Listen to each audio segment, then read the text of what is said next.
తీస్తా. నాలో ఉన్న క్రియేటివిటీ మొత్తం బయటికి తీస్తా. నా తడాకా చూపిస్తా. దేని గురించి రాయాలా బా? కనీసం ఒక్క లైన్ కూడా రాయలేదు.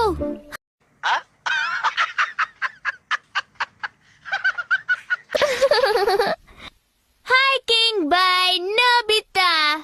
ఆ రోజు నేను హైకింగ్ కి వెళ్ళాను. బాగా అలసిపోయాను, నిద్రపోయాను. అలసిపోయాను, నిద్రపోయాను అంతే. ఏంటమ్మా హెడ్డింగ్ రాసి ఊరుకున్నావు? తెలీదు, గుర్తులేదు, మర్చిపోయా. డ్రాయింగ్ ఉంది కదా, దానికి టైటిల్ స్నేహితులు. ఎంత ఎదవలా కనపడుతున్నారా? ఓ మాదిరిగా కూడా కనపడలేదా? అసలు సహాయం చేయొచ్చు కదా ప్లీజ్. ఊరికే అలా కొనకుండా నన్ను సరిగ్గా గీ. గీయటం పూర్తయింది. నిజంగా చూపి. చూడటానికి అచ్చ నీలాగే ఉంది కదా.